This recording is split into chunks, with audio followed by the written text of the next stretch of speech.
Hello, beautiful people. You are listening to the Communal Table podcast, part of Food and Wine Pro. I am Food and Wine Senior Editor Kat Kinsman, and today's guest has such an incredible story that I had to call in a ringer to help me tell this as well. So we've got Food and Wine Deputy Editor Mel Hansche, who is the countrywoman of our chef today, Josh Niland, who has St. Peter Restaurant, and also this incredible, for folks who are watching, holding up the book right now, this just extraordinary, groundbreaking new book, The Whole Fish. Welcome, Mel, and welcome, Josh. Thanks. I did joke that I was having a three-way this morning. It's early, great to start the week this way. But so you actually interviewed Josh for, what issue was this at Food and Wine, so people can go back in their collection? I'm A going to really say great one. it was our May 2019 issue, so our beaches issue. Yeah. Yes. So if you want to talk about what this was about and what fish butchery is. Yeah. Well, you start. Well, I think a little bit of context is probably useful. Josh is known in Sydney and increasingly around the world as that Aussie fish butcher. Yeah. The one. And, you know, essentially what you're doing is using techniques and cooking and preparing and storing fish in ways that no one else is doing. Can you talk us a little bit through that? Yeah. So, context added to that. 3 years ago, my wife and I opened St. Peter, and it was just the desire to have a little fish restaurant that I felt was missing in the scheme of Sydney dining, because I mean at that time there was a restaurant that I used to work for, Fish Face, which was hugely popular, like a wonderful place, and I got the great fortune of working there for a few years, and that was where the underlying basin of technique and all the details of fish handling came from, which once you get that kind of repertoire, I suppose, and basic technique, then you're able to expand upon that very quickly and creatively. So when we opened the restaurant, Fish Face had just closed, and so that was, I suppose, that middle ground place where you could go get a good piece of fish.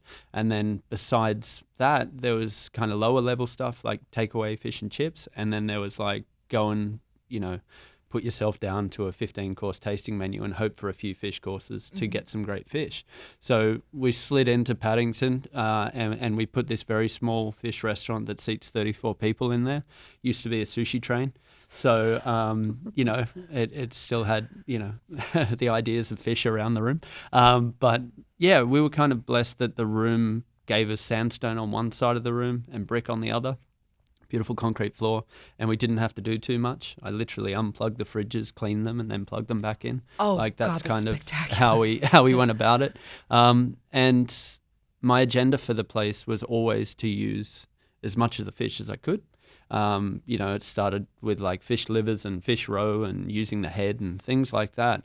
But very quickly, the restaurant kind of became quite popular, and busy, which was wonderful. So a 34-seat place started doing like 60, and I'm like, oh my God. Wow. And and we got some great things said about us when we opened. But it was like 6 months in that, with 3 chefs, myself was one of them, we were like, this is really hard. And we had a few friends helping throughout that time to get us through this busy patch, but the busy patch kind of kept going. So then I'm like, we need to double the staff. This is good problems. Yeah, it's good problems, yeah. So we doubled the staff in the kitchen. We had like 7 chefs then, and then it kind of cooled off a little bit. And the shininess of being this brand new restaurant had kind of, softened off a bit, just because there's like a light festival in Sydney called Vivid, which is great for tourism, but it sucks everybody to the city. And so we calmed down a little bit, but I had all these chefs, and so my wage cost went like through the roof. And but then my food cost dropped dramatically. And the food cost dropping was indicative of all these extra sets of hands questioning why would we throw certain parts of the fish out just out of routine. So we came up with the eye chip. That was kind of the first thing that we kind of thought of. You just said eye chip, like that's a thing. Yeah, it's not like Apple's chip, but like it's like an actual fish eyeball that we started with, because I felt like a fish eye represents confrontation in a nutshell with a fish, like whether, slimy, soft, creamy, all that stuff that's not overly delicious for a Western palate. And that I kind actually of weirdly love fish Yeah. eyes. Yeah. And you essentially turn it into a prawn cracker. Prawn cracker, right? yeah. So the idea was, like, how do I make this delicious for everyone? And so I thought, let's make it into a prawn cracker. So we blended eyes and we followed the same steps, and we got this wonderful crisp that's in the book. But that was the real catalyst for the thinking. Asian cultures and, everywhere around the world, there's certain cultures that celebrate a whole fish, but then how does that translate to a Western audience? Like, how do I get people eating fish sperm? How do I get them eating eggs? How do I get them eating, the heads and livers and hearts and all that stuff? How do you get them eating fish sperm, Josh? we make tell them. mortadella. We make mortadella out of it, which Mortadella? is so mortadella sausage, and now it's on a banh sandwich at Fish Butchery. So there's the thinking behind using all these secondaries of fish or perceived waste has been born out of how to make it really delicious and not just shock value. And I don't want to be this crazy guy just doing weird stuff for the sake of doing it. I need people to kind of feel comfortable, have a sense of humor, and then also see a lot of technique in what we do. And there's a lot of mathematics in that too. Yeah. I think, when we spoke, you said traditionally 40% of a fish ends up in the trash. Yeah, you look at a round fish, and I say round because you got rounds and flat. Round fish have... What kind of fish are round fish? Like your brims and snappers and, whitings, and I have no context in terms of American fish right now, but like Nemo. Yeah, like two fillets as opposed to four that are on a flat fish. So like Nemo. But the perceived loss on something like that is around 55-60%. Like that's kind of common, and so what you're left with then is 40 or 45% fillet yield, and so I have no idea how we've normalized throwing half a fish in the bin. Where does that come from? It feels immoral, frankly. Well, it is. And but if you think about, a family out in the hills of Italy and killing a pig for their family, would you ever consider taking 2 loins off the back of a pig and throwing the rest in the bin? It's kind of, it's not a thing. But this is what we've kind of cornered ourselves thinking, that a fish only offers up 2 fillets. So my agenda with the book, with the restaurant, with the butchery now, and all conversation that I have is just stop putting fish in the bin. And part of that, desire to just waste things is born out of really poor handling of fish. So this common global way of handling fish that we've seen for centuries is to take a fish from the water, and then when we gut it and scale it and clean it and all that sort of stuff, it goes under a tap or it gets dipped into a pool of water. And the reason why we do that is just we think that it's come out of water, so it's cool to put it back in water. And it's absurd. Like, it's a ludicrous system. Like, have you ever walked into a meat butcher anywhere in the world and see them dipping meat in water? No, unless it's aging a steak in bourbon. Like washing it and stuff. Yeah, but no. How would you take a lamb shoulder off, the carcass, and then dip that in water, and then put it on ice, and then try and sell it over ice?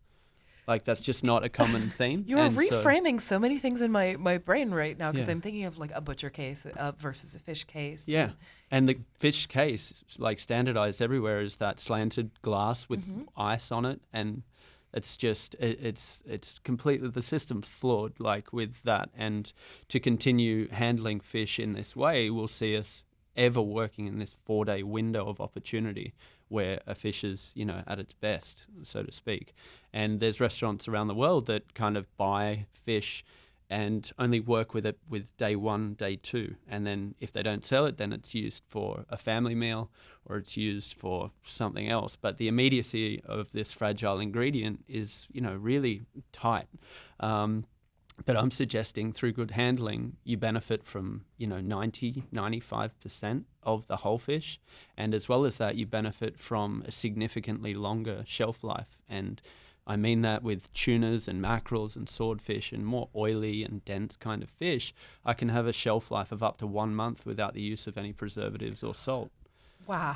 So actually that was going to be, my next question. If you made your name, using the scraps of the fish and all the Yeah. offal. But then what really, I think, cemented an interest and a following in you was this idea of dry aging Yeah. fish, which seems so counterintuitive to the way that we grew up Totally. with fish, Especially, like in Australia, fresh yeah. fish, old fish. Yeah. You know. That's So- right.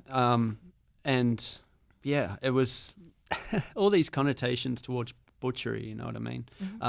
But the dry aging thing, it's not, some people kind of think all I do is kind of take a fish and then dry it out and then serve it. The agenda with it is to find a sweet spot where a fish tastes more articulately of the species that it is.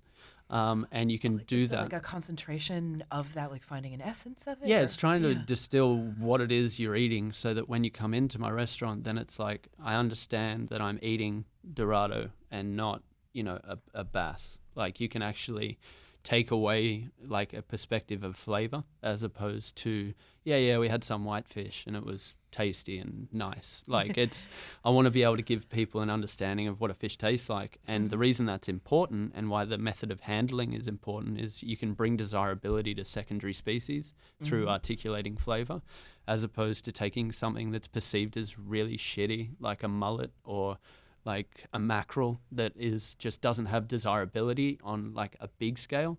And if you can handle that really well and you can eliminate ammonia, which is fishy fish odors, if you can eliminate that, then you're going to have a better experience with it and it's going to behave better when you're cooking it and you're going to have a significantly longer shelf life kind of, storing it. So. And what does that dry aging process look like? I mean, Yeah. people who visit your Instagram will have seen Yeah. enormous sides of fish hanging on meat hooks. on Instagram. Yeah. It's artistic and it's informative. It's what is your And your, visceral Miss- and playful and Yeah, I love that what's word, your- visceral. what is your handle? So on it's it? Mr. Niland, so M.R. Niland. But it's like fish porn. So like that looks like, what does that look like for somebody who hasn't seen it? Basically, we work with wonderful fishermen all around Australia and all the fish that we handle is from Australian waters. It comes in whole with the head on and the guts intact and all the scales on. And we've got our wonderful business now, Fish Butchery, which was only born like 18 months ago. And we did that out of a need for more space because, as you know, like this little sushi train on Oxford Street just had one fridge and, it's really tight. And so I needed a little bit more leg room. And so rather than opening another restaurant to... where the expectation was, where's Josh? Is he cooking my fish tonight? I kind of Right. needed a production space where I could make the restaurant that I have more efficient and also employ some more people and provide some more opportunity for the people that work with me. So we took this space, which used to be a hair salon, and we turned it into Fish Butchery. So I got a hair salon and a sushi train, which is cool. But the fish comes in, we cut the scales off the fish as opposed to using like the bear trap on a stick that everybody knows, like that you Wait, you use. say that like everybody. Okay, what is this? I think thing it's for a those of us scrapey who do thing. not know? Yeah. Scrapey thing. No, so like like it looks like a like a farming tool, Yeah. like to turn your soil over, but like it's the scaler that you would usually just rip scales from tail end up to the head and you scrape. And scales flick everywhere, and they go into your curtains at home, and they go everywhere. The problem with that kind of scraping of scale, what that does is it interferes with the integrity of the flesh, like basically. So I'm not saying that immediately after scaling a fish like that, you would have a bruised, damaged, soft fish. Yes, it impacts it a little bit, but if you have the ambition to store it days after, then you would notice that bruising would become more pronounced. Mm-hmm. So, and also usually what happens is you scale it vigorously, scale goes everywhere, it's really messy, and then that's when a hose gets involved and you hose everything down, you dip it in water, and the problem is scale sits inside this honeycomb membrane, basically. Like if you stretch a scale out, like the membrane out, it looks like honeycomb. And so if the scale flicks out of it, then you've got this little chasm, this hole where the scale used to sit in. And then if you wash it, that hole fills with water. And even if you go and wipe the scale membrane down, once the actual scale's flicked out, you'll leave a little pocket of water underneath the skin itself. And so that is like leaving behind this moisture, which oftentimes gets wrapped up in plastic, like a fish will get wrapped in plastic or it'll get wrapped in cloth. And what you've created then is this insulated little atmosphere of gross fishiness that will only get worse. Yeah. And I'm sure a lot of you listening, and also you both, have purchased a fish where, it's been washed and, it's wrapped in plastic and then put in a plastic bag. You get in your car, you drive home. No one's buying fish that morning for 2 days' time. Everybody buys a fish in the morning for their dinner that evening. We have no desire to leave fish in our fridges longer than a day, just because those odors just get too much. And so you get home, you open the bag, you go to cook the fish, and it's like, whoa. And it's usually just a waft of fishiness. And it might not be intense enough to like go, wow, that's gross. It'll just be like, okay, fish. And, and it's standardized. Like we're just normal to it. Yeah, my dogs come running into the kitchen. But my husband has such a visceral reaction, again, that word visceral, reaction to the smell of fish that it puts him off everything else. But I've realized that if I kind of can serve fish in particular ways and don't necessarily tell him various things that are happening, he loves it. Yeah. But if we can avoid that reaction, that would get him eating so much more fish. Yeah. I feel like a common refrain you hear all the time is like, oh, I like fish, but I don't like fishy fish. Yeah. And what does that even mean? Well, yeah. And to get geeky on it, there's an organic compound in fish called trimethylamine. And when a fish dies, that converts into trimethylamine oxide. And then through that trimethylamine oxide getting broken down, it converts into ammonia. And ammonia is what fishy fish is. And what I'm suggesting is the only way that trimethylamine oxide breaks down rapidly and severely is through this really poor handling by using water and inconsistent temperatures throughout, the point of capture through to point of putting it in a fry pan at home. There's this cold chain management that needs to be consistent throughout the whole time. So that leads us back to kind of that scales coming off, and I cut the scales off using a knife. It's not a new technique by any means. It's a Japanese technique that's been done for centuries, and it's called subiki in Japanese cuisine, and it's about cutting the scale off. Usually that's done purposefully for preparations of sushi and sashimi so that you're not interfering with textures, like so important in that cuisine to make sure that the fish texture is complementary to the rice texture or, purposeful to the dish that they're trying to create. And I asked the sushi chef that taught me that years and years ago at Fish Face, why don't we cut scales off all our fish? And then he goes, because that's a waste of time. Like, you're about to cook it, you know what I mean? Like, it's different. You don't have to worry about that. This is done because we're doing it a special way for sushi and sashimi. And I'm like, okay, cool. And like kind of buried it. And then when I had my own place, I'm like, right, we're going to cut all the scales off. Because this I worthy think time. Yeah, and it's like, so now, you've got like 10 people at Fish Butchery and my staff and everything. They're all cutting scales off fish. And it's incredible to watch that craftsmanship of these young people all doing this on repetition, and it's like incredible to watch. So once the scales come off, then we gut the fish. We take all the organs out. We take it out in one piece, which I suppose is a little bit unique, where we grab the gills, we pull all the organs out in one piece, and we can kind of visibly look at it, articulate where things are. And what we've worked out is we can use every single part of a fish except for the gills and the gallbladder. Goodness. So, and the scales, can you do anything with them? Yeah. So we tell us, please. we cook them a few times in water just to kind of, they never really soften down per se, but they just they soften down a little bit, and we boil them up 3 times. If we choose to make them sweet, which oftentimes we do, we change on the 4th time we blanch. On the 4th time we blanch the scale, we change it to 50-50 sugar syrup. And we cook the scale for that last time in sugar, and then we dry them out, and then we deep fry them, and then you end up with something that's very similar to like Frosty cereal, which is kind of cool. And then if you wanted to go savory, don't do the sugar thing. Obviously, we dry them out, we deep fry them, and at the moment we're putting vinegar powder on them, so they're kind of like salt and vinegar fish scales. So it's kind of like a cool little bar snack that you can do, but also one that you can roll a really soft vegetable like a pumpkin or like, celeriac or something. You can roll fish scale around it, and texturally it just adds dimension to the plate of food that you're doing.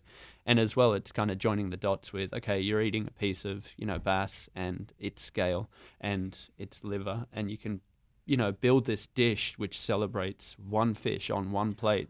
And that's the mantra of what we do. So to the organs, once the gill and the gallbladder comes out, which I literally can't do anything with yet. And I assume there was a yet there. Yeah. And so then we decipher this organ down into stomachs, intestines, spleen, roe or milt, being man, boy or girl, depending on what the fish is. Spleens and hearts and livers and intestines and stomach, and blood as well. And recently found kidneys as well, which is super kidneys. Cool. Yeah. So once we've got that, and obviously then the labor, like I referred to before about the labor costs shooting up so high, the labor involved in sifting organs and cutting scales off fish and handling fish in this way is totally inefficient to the model that currently exists. And I'm suggesting that it's a much better way, but for the world to start operating on that level, to start doing that, would put a handbrake on the whole system.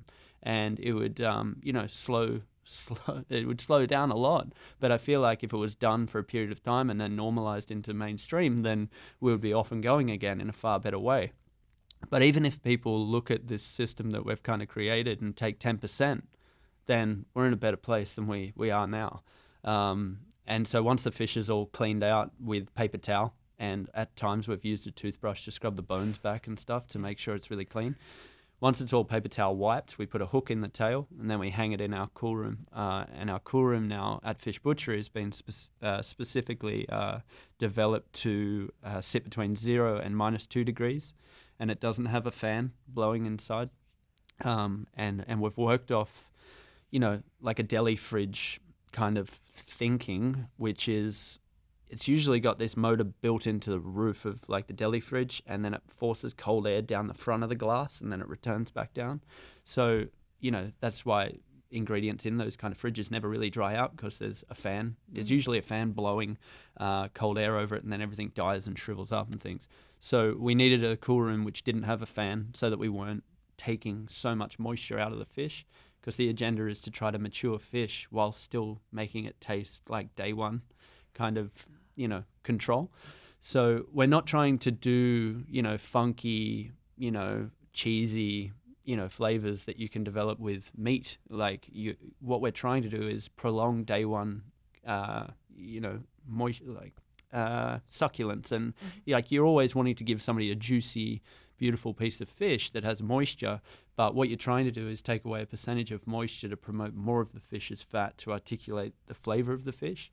And what happens through maturation, through time, you develop glutamates in the fish, which make the fish more savory and more complex, and develop that umami, kind of that U word that we all hate, but the kind of savoriness and characteristics of a fish, which we've never really kind of associated fish with, because, like I was saying before, ammonia is kind of built from, what we're saying, like fishy fish. The only way to offset ammonia is through the use of acidic ingredients. And hence why we've got a repertoire that dates back centuries celebrating acidic ingredients with fish. And I'm not suggesting that is a bad way of going about it, because I'll be the first person to dip fish and chips into tartare sauce or squeeze lemon on it. It's delicious, but it's not the only way. And I feel like handling fish in this way offers up, a plethora of ideas. I'm curious, for both of you as Australians, if you can speak to this, if the Australian palate, I know the huge generalization, huge country, cool. more fish-centric than possibly Americans are. Mel, you probably, because you live here, you might have a perspective. Yeah, from the consumer side, I would say yes, because most of the population in Australia is concentrated around the coasts. A little bit. Yeah. So I feel like fish is really accessible. There's a deeper affinity. There's this kind of sense of, not nostalgia, because that's a bad word as well, but like this kind of emotive feeling around, my uncle used to take us out fishing on a boat, and, best piece of fish I've ever had was on the back of a boat, and I just cut a bit off and I ate it, and that's the best ever. But people will often, when people ask me, what is Australian food, what is Australian food, what is Australian food culture, there are a lot of different answers. Yeah. And a lot of different influences and waves of immigration have influenced that. But if I think about food that speaks specifically to Sydney or the coast or coastal Australia. I feel like seafood is such a big part of Australia's food culture. Yeah, and I mean Ben Shuri from Attica just like had the most incredible conversation at Food on the Edge in Galway, where I just was. I love that conference so much, and really great ideas come out of that. And I think that's where it's so important that you're bringing this kind of message, because then it ends up filtering out to so many other countries where this is going to be revolutionary. So I was very fortunate that I got to speak there, but in particular, Matt Stone from Oak Ridge in Victoria, he used to do Greenhouse, or still does. Greenhouse. Which is phenomenal. Yeah, I just sat down with Douglas McMaster, who also is on that that same type of do not waste a single thing. Yeah, and so those boys are incredible. But like Ben spoke very passionately and emotively about, what is Australian cuisine, and referring a lot to the Indigenous community that have been there. And he spoke in depth about how, Aboriginals were feeding off, obviously, the land, and but a lot from the sea. They were grilling shellfish and oysters and seafood, because that was the source of their diets, a huge source of their diets. And it'd be not doing Ben's conversation justice to try to remember what he was talking about, but he was talking about bimbles, which is like a little, it's like a blood clam, like a cockle. And he said he tried to cook them at his restaurant to no avail, and he kind of wrote it off. And then he had, an elder cook them for him, and half an hour later, buried in coals, and it went jet black. They got all the black off the outside and ate it, and he said it was phenomenal. So, there's so much history in Australia that we don't even get to interact with, because it's not being communicated enough. And I think that's what's made Ben really special in terms of pushing forward this awareness of history in terms of Australian cuisine, because that question gets thrown around in every conversation, like, what is Australian cuisine? And I feel like Ben has really pushed forward the conversation that needs to be happening. And articulated it really well. Very well. Yeah. Better than me. No, I mean, I think what you're doing is so incredibly important, and is going to go such a far way toward eliminating waste of food, which is, I think, increasingly part of the conversation, and really, really needs to be. I'm sort of projecting, 50 years into the future or something, when this is trickling down to home cooks, and we're looking into the freezer, because in the States we grew up with frozen fish fingers, and that was kind of I did too. Like, I wasn't like that spoiled kid on a wharf somewhere eating King George Whiting sandwiches. Like, it was kind of, tinned tuna, tinned salmon, fish fingers, fish pies, and I had no bearings over the fact that salmon was like a big fish and tuna was even bigger. Like, first asparagus that I ever ate was in like a jar. Like, I didn't know that like asparagus was a fresh thing until I started working in kitchens. So there's probably like a nice place to like switch gears now, because I know that in terms of learning about fish and seafood, that your mentor was the chef at Fish Face, Stephen, and really mentored a lot of your technical skill. But I also know that he was, known as a bit of a firebrand in the kitchen, a little potty mouthed, like quite a vibrant, effervescent kind of a guy. I say that every conversation I've had with Australian people in the last 2 months that I've done, the phrase potty mouth comes up. That's good. But he had a very particular leadership style. And I'm curious how that affected you as a young chef, and how it's informed the kind of leader you've become in your kitchen. I mean, Stephen, one of many of my mentors, but in particular one who gave me a very formative foundation in terms of fish cookery. He's a hyper passionate kind of guy when it comes to fish. He is probably one of the most significant fish cooks on the planet, and doesn't really get the airtime, I suppose, that some chefs do now, but he's so technically correct in his craft. And that is what I took away from the experience. There was a lot of noise, and I'll say noise in inverted commas, around the whole vibe of being at Fish Face. Like, I was 19 when I started there, but I was 15 when I first met Stephen. And, it was a very, it was a challenging experience, to say the very least. And I, there were days where I was like, my God, this is excruciating. But then others where it's like I couldn't get this kind of information anywhere else in the world. But to give you a little, in a nutshell, of Stephen, there would be customers that come into Fish Face, and he would cook fish very purposefully underdone. Like he would cook fish medium rare. That was always the agenda, to try to get people eating fish lesser cooked than what they'd ever experienced before, because, it's just usually the assumption of fish is kind of dried out and chalky and not so great. And so we would go to the extreme lengths, or I'd say Stephen would go to the extreme lengths of really underdoing the fish. And so we would send the fish out, and he would suggest that you ate the fish from the thinner side of the fish through to the thicker side. And that's a mantra that we have carried on to St. Peter, to make sure that customers are aware that they should start at the thinner side, obviously, because that's where it's cooked through first, and then as you make your way across, the heat that is residual will continue to cook the flesh. It makes sense. But then to do that some 15, 20 years ago, at the restaurant that he was at previous as well, and to suggest that you should do that, customers kind of either cut you off and go, yeah, just leave me alone, or just, okay, sure. And they did it, and most, 90% of the time, it was perfect, and people were like, it was a transformative kind of experience of like, my God, I've never had anything like this in my life. And then other times where people would cut you off and be like totally not wanting to be told, and then cut the fish in half, like through the middle, only to expose this very raw flesh.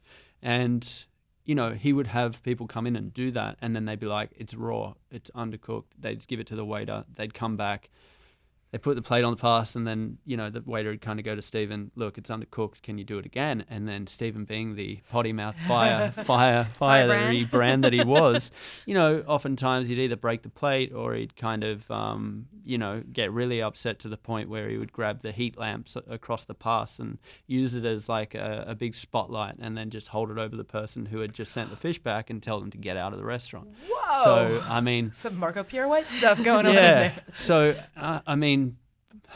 like what I'm doing now, and what I get to kind of talk about and celebrate and all this sort of stuff, I have the power of Instagram to kind of communicate on a global level what we're doing at the restaurant and what we feel is interesting and unique. And a lot of that conversation has stemmed from this kind of belief of what Stephen had, and other chefs in Australia like Neil Perry and like Greg Doyle. There's all these huge name chefs in Australia that some 20, 25 years ago, when they were game-changing chefs in Australia, and still are, they didn't have the power of that immediacy of social media to broadcast messages.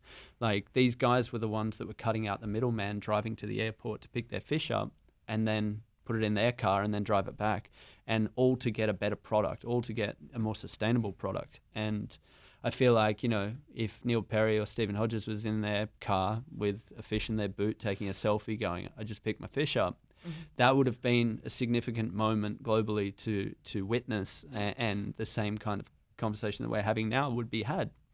But I have a wonderful opportunity right now where I get all these dots lined up in front of my face, and I get to draw a line through it and make sense of all the techniques and all the work and everything that's ever happened with fish in Australia. And now I get to push it forward, which is, a wonderful opportunity. And I'm very fortunate that I get to do that. Well, the work of a chef has changed Hugely. Because it used to be... be... You need a PhD now, right? Yeah. Well, it used to be that you could be back there cooking the food. Maybe people knew who you were or they weren't. But now it seems as if there is this need to be an advocate of something, of your food way, of whatever it happens to be, and whether it is about how you treat people in your restaurant, whether it's about what you're doing with your fish, that you have this obligation as well. And it feels like this kind of this moment right now, this is the first time it's coming up. Some of older chefs are maybe having to figure it out and retrofit that. But this new area of communication has opened up, and both of you are restaurant owners and have been able to articulate what goes on behind the scenes in a really meaningful way. Can we talk about the responsibility of doing that, where you could just be serving up nice food and doing that, but Mel, I've seen you both put things on your Instagram, on your public feeds, saying like, this is what happens, and putting some of the responsibility on the guest, on the consumer, and letting them know. Can we talk a little bit about that relationship with the guests? We're very open with our customers, but we have a restaurant in the US that we voluntarily pay our staff a living wage of $15 an hour. Minimum wage in Pennsylvania is $7.58. You can garnish that down to about $2.58 if tips are involved. But we wanted to put a stake in the ground and said to ourselves, if we cannot build paying our staff a living wage into our business model, then we shouldn't be in business. And so that has kind of become a really important hook for us. And everyone at our restaurant, and it's a tiny Aussie cafe, it's nothing on the amazing operation that you run. But whether you're on the floor, whether you're back of house, whether you're a chef, whether you're washing dishes, everyone gets paid $15 an hour. We don't differentiate between senior staff and junior staff. So that's, I guess, and we communicate that on the bottom of our menus to our customer base, because we feel like it's an important part of our narrative and we're putting a stake in the ground to do the right thing. Do you find that you've had to increase your pricing based on that? Or it's tough because we're in Pennsylvania. Yeah. So I think, an avocado... There's only so much flexibility. An avocado toast... I was going to say that, but I didn't want to be rude. I'm so glad that it's on the menu. It's our number one seller, and we pimp it out. We have different versions with fancy stuff on it. But avocado toast is great. I live off that. It's like Earl Grey tea and avocados. Like if I got cut in half, I'd had a big seed in the middle of me. But the most we can charge for an avocado toast in Pennsylvania is $8 to $10. And in New York, you can get away with charging 15, 16. 14, 15, 16. So we're not necessarily actually charging more for the product. No. We're charging as much as we possibly can before people are like, oh, this is a bit too fancy. Yeah. And then with you, do you feel like when you're putting this out into the world and you're saying, we are doing this because of this reason, do you hear it back from the customers? Do people come in and say, I came here because I read this about how you were treating food waste, or because you were treating your employees? Yeah, I mean, there's definitely a captive audience that I'm engaged with at the moment, which is very kind and wonderful. I find it fascinating that people have come in and they really want to eat something dry aged. They really want to eat some fish offal. And it's funny that one fish only generates 2 eyeballs and 1 liver and 1 heart and 1 spleen. And it's kind of like, there is only so much that I can produce. And it's wonderful that the secondaries have become, like desirable, highly desirable and prized. And so oftentimes, and that's kind of in part why we had to do the butchery, just to increase our buying power somewhat. And also to create a different stream for secondary waste and things, because we want to give people a great product that's indicative of our thoughts and our mantra and stuff, but as well, if there's scrappy bits left over, we can make pies, we can make lasagnas, we can make fish cakes and all that sort of stuff. But people are coming in really wanting that experience of eating something that previously has been wasted. And also they want to see what I've been putting, like the photos that I put up, they want to have that experience as well. So it's it's a pretty powerful tool, social media, to get bums on seats. Really? Yeah. It is a really important thing. And so we were actually talking before this about the human labor that goes into restaurants. And that's not just physical hours spent. That is the emotional toll that goes into this, of being an owner, of being someone who works somewhere. And the lens is changing a lot. What the consumers are learning about what is happening behind the, back in the kitchen or so. And both of you are people who are really sensitive to this and how you treat your people. Can we talk about that particular aspect of it, about the hours that are put in and what you wish people knew more about that? I think it's interesting, Josh, that you said, you started with 3 chefs, but then you actually doubled that. You put on 6 chefs merely because the hours were too intense. They were getting burnt out. Yeah. They were stressed. Like I was exhausted, and I've got 3 kids and my wife, and like everything, there's a lot. And as well, like it's almost like a lazy decision as a chef to just kind of go, all right, well, I cook. And so I'm just going to stand here on the stove and I'm just going to cook the whole time. And, there's control there. There's, like the wheels keep turning and I know that I can keep doing it. But even then, a few months in, I was like, oh my God, I'm exhausted. Like I can't keep going like this. And that was the decision to do that. Did you double your wages bill? Yeah. Like, I mean, my wages at the time of opening, I feel like they were like 35 or something, which is wonderful. Like, it's pretty good. And then we went to 48 or something when we decided to push the staff up, because as well, like everybody knows, revenue's kind of king, and that's what kind of brings all the costs into line. And when the revenue kind of dips a little bit, when it cools off, and the shininess of the restaurant kind of fades a little bit, then you watch food rise and wages rise. But what we noticed was food declined and wages went up, and it was only through having extra sets of hands that we could start playing around with what was going in the bin. So I remember when I talked to Douglas McMaster recently, who really comes from a really thoughtful place about food waste. He's incredible. Yeah, he had trained. He was in Sydney, and when he had sort of this grand revelation about waste, and Silo that is opening up in London is going to be 4 days or something. Or maybe now it's going to be and it's going to be zero waste. But what he found is he actually had negative food costs some months because he wasn't wasting anything, and he could spend something like 40% on staff, which was incredible. So it seems like there's ways of offsetting. Yeah, it's amazing. That is a tremendous thing. There's a particular reason also that you care about. When Melanie was telling me about your story originally, I was thinking, oh, that's so cool with the fish butchery, and that is really innovative too. But she was telling me also about your personal story and how you are so driven because of what you experienced early in your life. So it was a couple of days after my 8th birthday, I got diagnosed with a tumor on my kidney.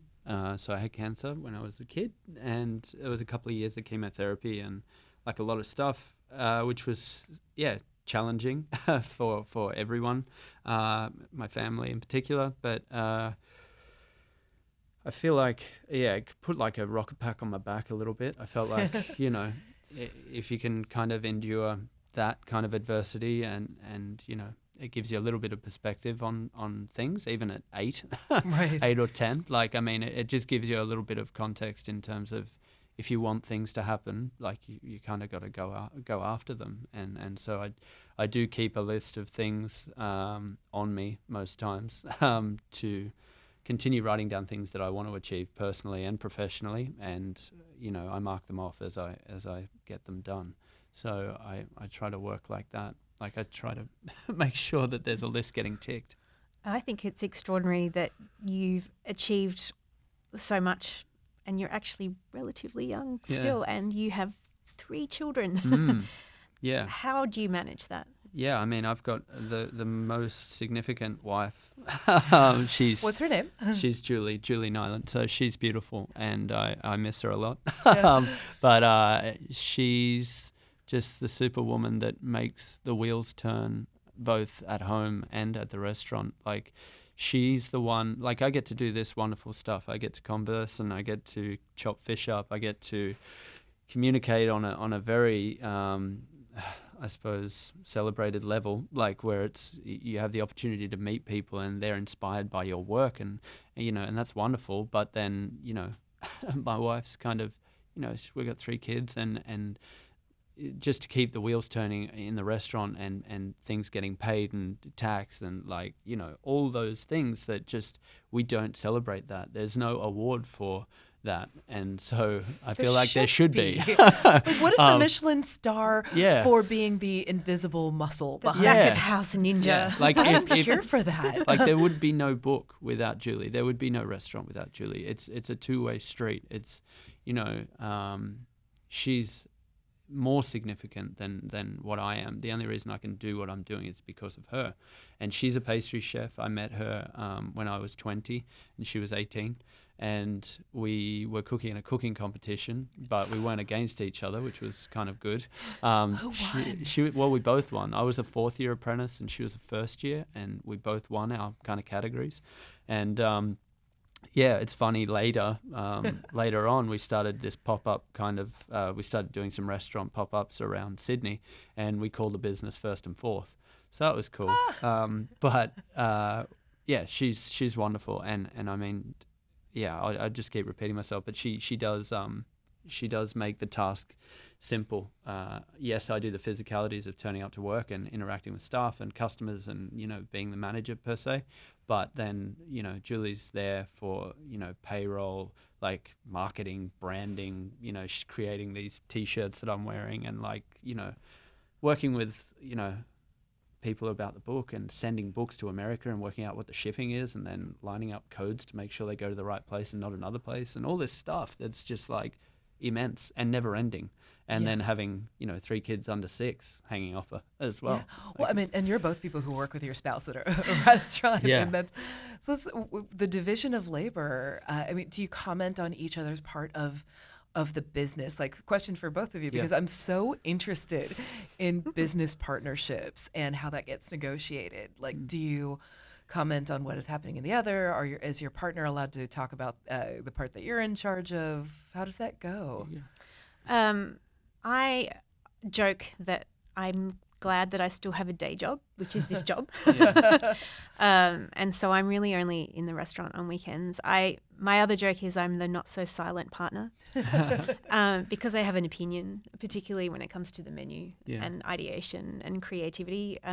But my husband has been working in hospitality and retail for over 25 years. His customer service skills are brilliant. His patience is brilliant. And that is not my jam. You get stuff done. But because we're both really opinionated about the product, I think if we worked together 7 days a week, we probably wouldn't be married anymore. And I'm quite happy to be very honest and say that openly. And I try not to comment too much on his management style or his leadership style, a little bit now and then, but you give him a little poke. But we probably don't work as closely as you and Julie do in the background. Well, it's tricky, opening a restaurant in a capital city, in Sydney, and the rent and all of those things and the pressures, and I suppose as well, Julie and I thought leading up to taking the restaurant we'd have a business partner. It was never our ambition to set out to personally own something. It was that was really scary, and then literally overnight, we went from having a partner to kind of not, and it was the best thing that could have happened because we were able to express ourselves a little bit more freely. And when I'm happy and creatively in the right, frame of mind and things and all of that, then it's wonderful. If I get down about it, I know, and this is something I'm continually trying to work on, if I get down about the way I'm performing creatively, or how I can't make a decision around people in the business, or it's more communication. Communication's the hardest part for a chef who has, from the age of 15 through to 31 now, to learn, like what I was saying before, this PhD in social working and, how to be a manager and all that business and all that stuff. Julie alleviates all of those stresses through her intelligence about business management, and that's something that she's just inherently picked up, and she's able to alleviate the stresses of the business, and allows me to be free in terms of my creativity and the way that I work with the team and how we can keep the wheels turning, and how social media marketing guy taking photos of everything every day, it's taxing, it's absorbing the amount of work that has to happen. So it does have to be a two-way street, but then as well, I need to make time when I get home that it's kind of I need to separate, work and home, because it becomes this big blurred patch of I'm always talking about work, and it's very difficult to get out of that. And we find, we never having normal conversations. It's always regarding the restaurant. Yeah, I think that's the most beautiful articulation I've heard of the restaurant relationship between a husband and wife partner. Yeah. Don't you think? Yeah, really, because I talk with, I really love talking with people who both halves of a couple are in that, and they seems like they have to designate time and rules almost. We are not allowed to talk about and that's Julie. X. She's put your phone down, and I asked you about this, and can you answer about this? Don't segue back to that. So it's good. It is good discipline. I otherwise it would just be this free flowing, always restaurant chat. Yeah. And it's because you are immersed in it so much that you think you're in this bubble and it's all regarding this, and you and the kids are helping a lot with that, because then you can How old are they? my boy's about to turn 6, and then I've got a 4 and 10-month-old girl as well. Girls. Would you want this life for them? Would you want them to go into restaurants? Oh, it's challenging, because I don't feel that we can suggest that the restaurant world that we live in right now is the restaurant world that they will live in if they so choose to do so. I'm by no means, nor Julie, going to be saying, okay, here's St. Peter, good luck. You guys do it now, because no, I feel like the road that the restaurant world is in, and food in general, is going to be morphing and changing a lot. And so it may turn out to be this significantly professional driven career choice, which could be wonderful, and those days that have gone by of 18-hour days are just and I feel like even now that's just not happening as much now as what it used to. And so I feel like we are on the right track, but yeah, it's definitely their choice in terms of what they want to do. And I feel this right track is actually going in the right direction because of people like both of you who are willing to talk about the tough stuff.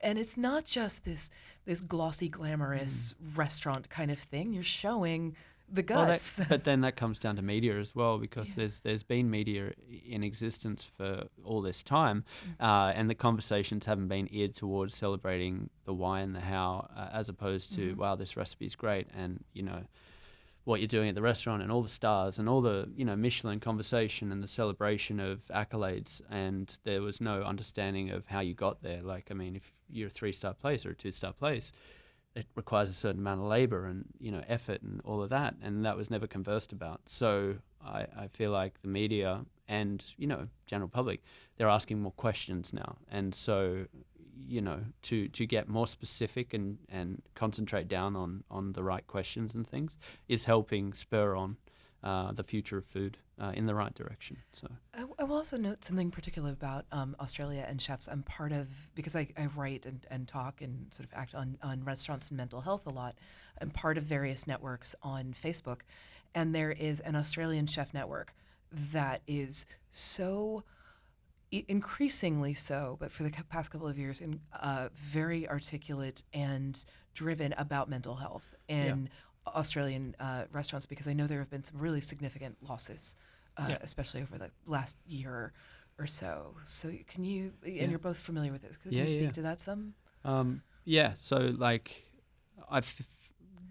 I'm very spoiled to work in Australia, period, but to have the network of people in Australia, all the chefs, whether it's top level or lower level, everybody gets around you. There is very little negativity in Australia. When we opened the restaurant 3 years ago, everybody knew how big a deal that was for us. Even if they didn't know us, there's this kind of, wow, they've gone and done that themselves. There's no big, bank kind of sitting on them, throwing cash at them to make it work. It was kind of we're going to do this. And they all turned up. There's all these people who I never thought I would get to feed a meal to turning up to our restaurant. And it was incredible. And then you go to certain events and things, and people come up and give you a hug, and it's just kind of wow, this is amazing. And so I'm very fortunate that I have a network of people, even though I don't know them personally, but then the ones that I do as well, they always support you, and there's always a conversation that you can have with anybody. If I wanted to call anybody tomorrow, in Australia, and talk about something, they would pick up their phone. There is very few people that won't answer their phone, and that's wonderful for me, because from a business point of view and learning this, I suppose, regulation and all of the kind of nuts and bolts and intricacies of running a business, like the hospitality business, then phone calls are really important to make sure you have access to that kind of communication. I think you're lucky that you have that network. Do you feel like that's a more recent thing? Because, I know, Kat, you were alluding to, we've seen quite a few people pass over the last 5 years. My husband and I knew Jeremy Strode quite well, and that was a shock watching that Yeah, happen that from was- afar. And, you know, there have been others since then, and that's why these incredible networks and Are Yeah. You OK is a really strong network in Australia, and I think maybe the chef community is a bit more open about talking about Yeah. that they're having a tough time than they were previously. I don't know. Yeah, I don't want to put words in your mouth, but do you feel like that is the case? Yeah, and I mean, it's not sad or upset. Like, it is, I don't know, it is challenging to think that something as significant as what has happened forces us to think more about it, but Yeah. it definitely does. And, you know, this sense of pick up the phone and call anybody at any time and they will answer, as, you know, I feel only become apparent in the last, you know, maybe 10 years. Like, but I mean, even wonderful conversations that I got to hear from Tetsuya, and like he would go to Armando Pocuaco, Bon Ricardo restaurant most weeks, like to just have a meal, and they would just sit and eat a meal together, and that was just always just touching base and how was your week and all that sort of stuff. And so it's so important to position yourself with a little network of people that you can constantly talk to. Because like I said before, communicating isn't a chef's necessarily their best skill set. Right. And so It's a very shut up and cook mentality in the States, at least. yeah, and like standing under fluoros all day and just kind of you become, you know, isolated to a degree. And as well, the restaurant industry, I'm quite fortunate that I've got a wife who came from it and understands. But to not have that support and to just go and do your job, and, you know, a girlfriend breaks up with you, a boyfriend breaks up with you, it's like, good luck. It's hard. Like that's very hard to, how do you shake that? And you don't have a weekend, and, you know, so hence why the rosters of the world now are getting modified and adjusted so that people have continuity and days off, like back to back. You know, you're not always cleaning down in the evening. You can have, you know, a night off, or you can ask for a morning off to sleep in or see a family member, or, you know. And I think as well with chefs, we forget to call our family. Yes. Like, and I'm the first to put my hand up and say that I'm terrible at it, and I feel really bad. But it's challenging. You go through the week, and then you realize, okay, that's another week gone by where I haven't decided to call mum or dad or my sister. And yeah, I feel like I'm getting there slowly, but that's another big thing. You need to kind of keep up the conversation, the communication. Otherwise, it's you know, it's a lazy approach, and you can get yourself into a rut very quickly. Yeah. It gets dark real quick. Yeah. What do you do for self-care? Like, do you have like another superpower? Do you like knit or crochet I or wish. yoga, or Play like Uno with my what's son. your thing? I wish it was golf, and I wish I could still play cricket and all that sort of stuff. But team sports are super hard.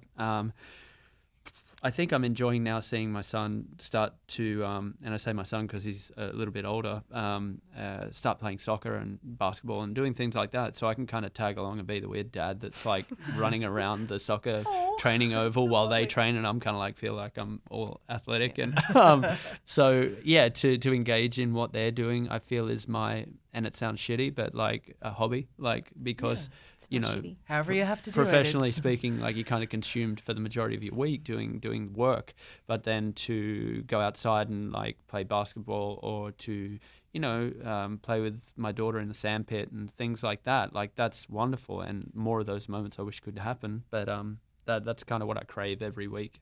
So yeah. And I'd gotten the wrap it up Yeah. thing. So you get the last question before we move on to the questions that we ask everybody, and which you can both answer if you want to.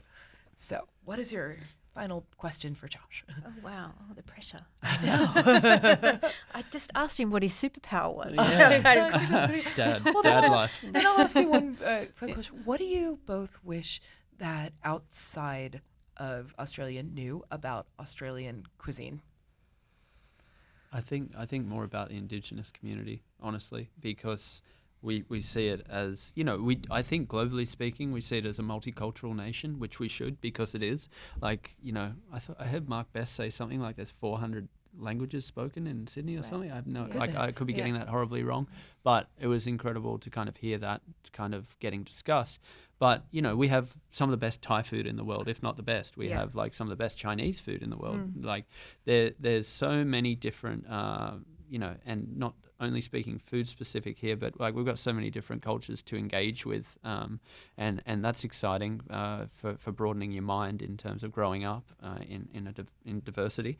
But with regards to what people need to have a look at is, and us in particular as a whole, we need to look more at the history of food with where we've come from and the indigenous people of the land in Australia. We need to be talking more about that. We need to be celebrating more about what they did for so long, because they were there.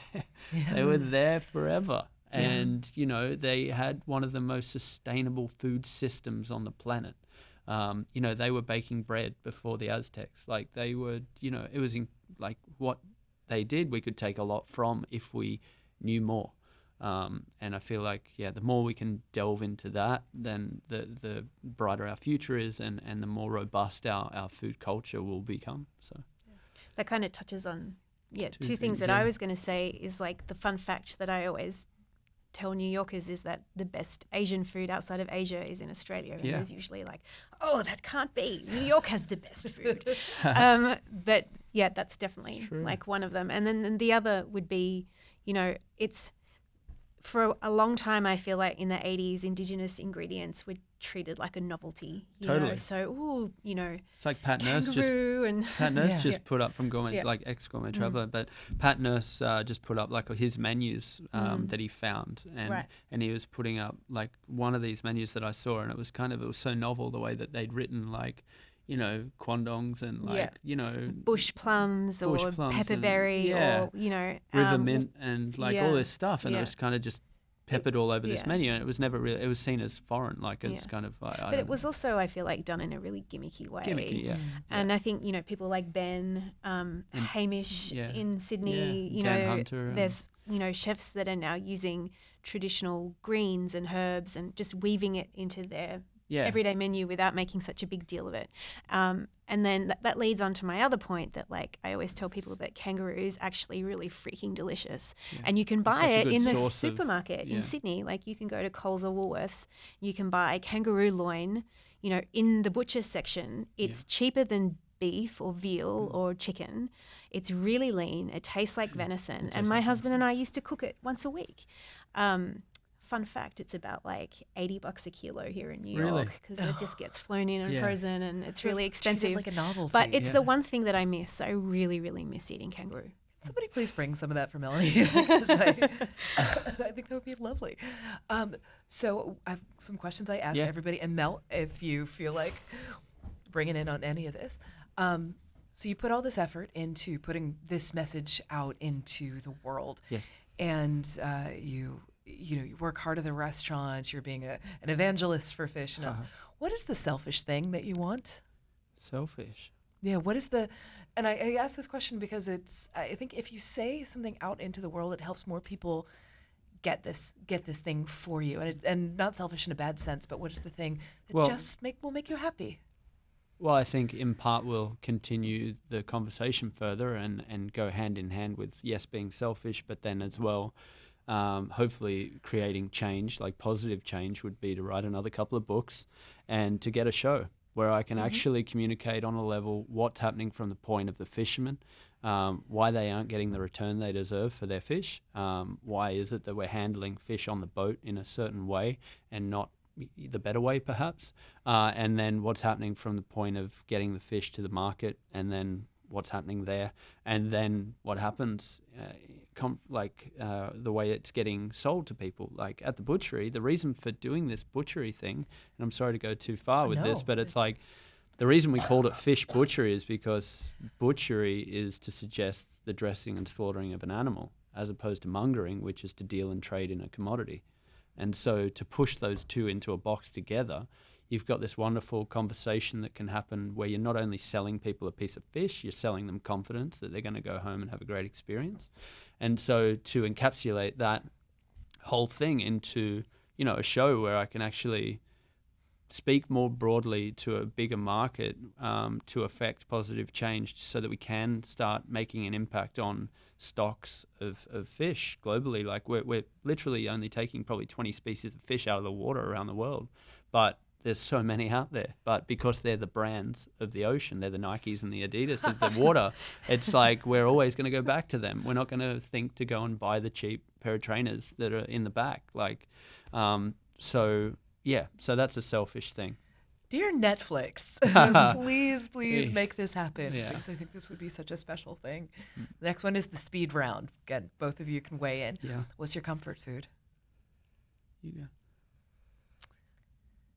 Schnitzel. Yes, because you're also German. Correct. Yes. I'm just going to give a one-word answer. Yeah. Schnitzel. Love it. This sounds lame, but like avocado on toast, and I eat like a lot, like a lot of avocado, like and like bad amounts of salt. So like stuff like that. I love that. And do you make it yourself? Yeah. Or And it never gets smashed. It's always sliced. So yeah. I love that. What is the last meal that you had that made you emotional? Ooh.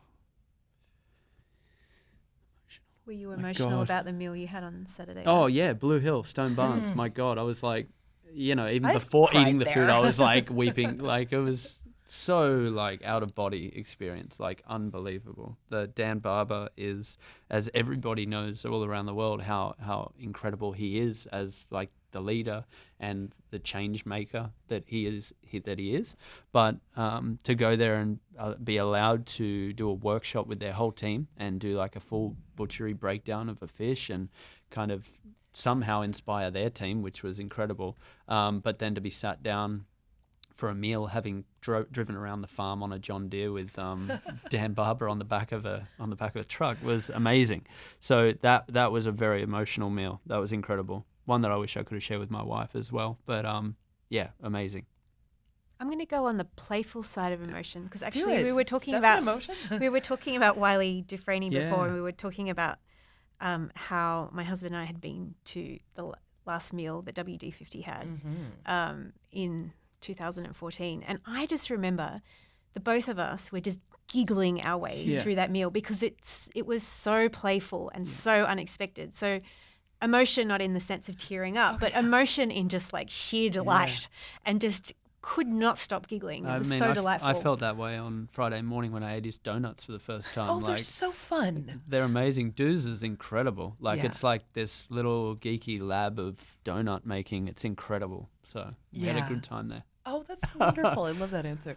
So what is the last time that somebody cooked for you in their home?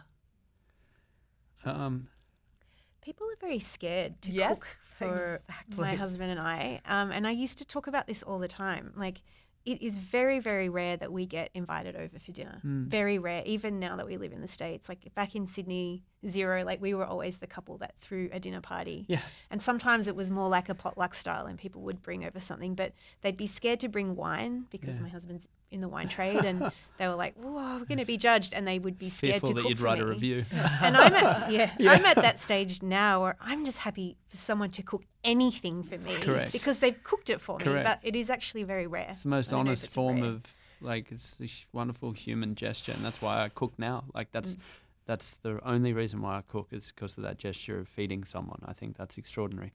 But I suppose one that I got to go to was my friend Marty.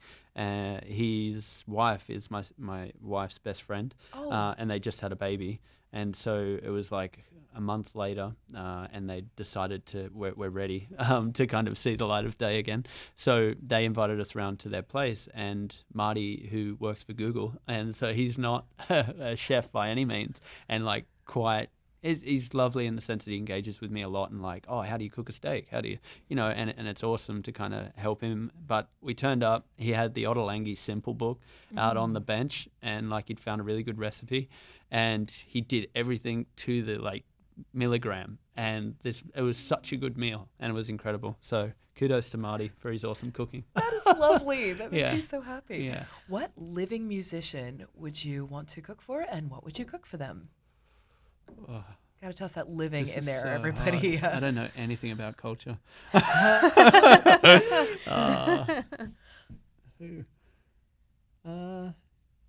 I'd cook a schnitzel for Robin. She would be so lucky. You get mistaken for Robin on occasion. Dear Robin, go over to Melanie's house or go to the cafe. Which, did we actually say the name of your cafe? It's called Tucker Mates. Oh, It's really? Tucker. Yeah, it's called Tucker. Amazing. Yeah. I feel like I would cook fish and chips at Fish Butchery for Post Malone. Post Malone. Because he comes to Sydney every now and again, and he went to my really good friend Julian's place called Butter, which is a fried chicken and champagne and sneaker place, which is all very random.